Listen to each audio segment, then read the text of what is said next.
Have you ever felt a sudden peace of mind? So much so that you had the crazy idea to play with a random level 20? Oh my god, bro. Oh, hell. Brother. What's that? What's that, brother? Don't want to be that player? Here are 10 things not to do in Roblox Tower Heroes. First of all, placing a bunch of level 1 towers.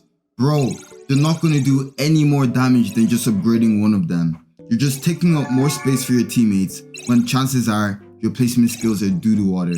The only case this is okay is when you're trying to claim space for your towers, which should be done when the coast is clear.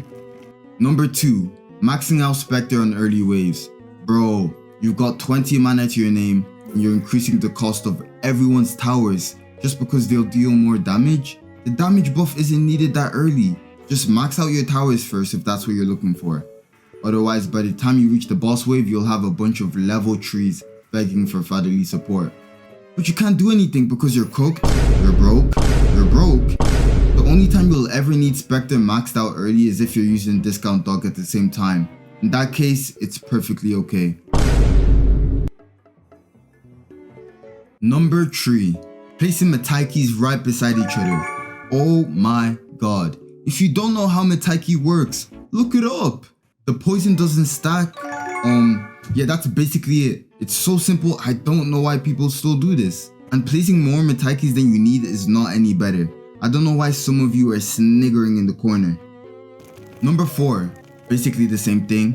If you don't know how to dumpster stack, don't use Dumpster Child. Let me explain this to y'all right now. Level 3, 4, and 5 all have different abilities. Burn, Radioactive, and Biohazard. These actually stack, hence Dumpster Stack, which is why you need a level 3, a level 4, and a level 5 together if you're gonna actually use it. Not 3 level 5s like bro. I'm telling you, people will murder you for this if they see you doing it in game. Another tower that gets misused so heavily is Bite, but that one's not as major, just don't go placing them in one place. Number 5, placing right beside the path all the time. This is a number 1 no-no. The only time you should ever be placing your towers right beside the path is when the path is basically a straight line. Then there's like nothing else you can do. The reason most people have the worst tower placement ever is because they can't see curves or estimate the full range of a tower. Now this comes with practice, but you only need one brain cell to do it decently. If you have a huge curve like this and you know that all towers have a circular range, then you can use that to your advantage to see which is the best place to put it, so that it covers the path as much as possible. Speaking of horrible placement, number 6 is for complete newbies.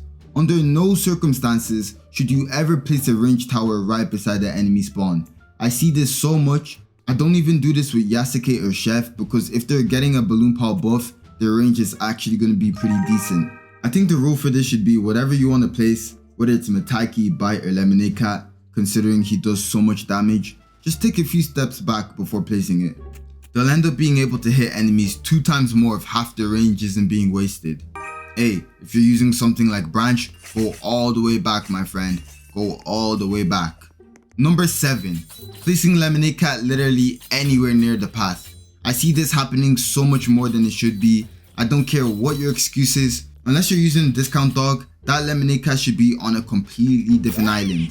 Otherwise, if you're playing with multiple people, you'll just be taking up their space for placing units. The same thing goes for summoners, okay? Summoners will still attack wherever they're placed, alright? And unless you're using Oddport or something that can actually get a Spectre or Balloon Pal buff, you do not want your summoner there getting nerfed for no reason. Number 8, trying to add your creative touches to someone's fencing. If you and your team are trying to do a raid map, you only need one person fencing, alright?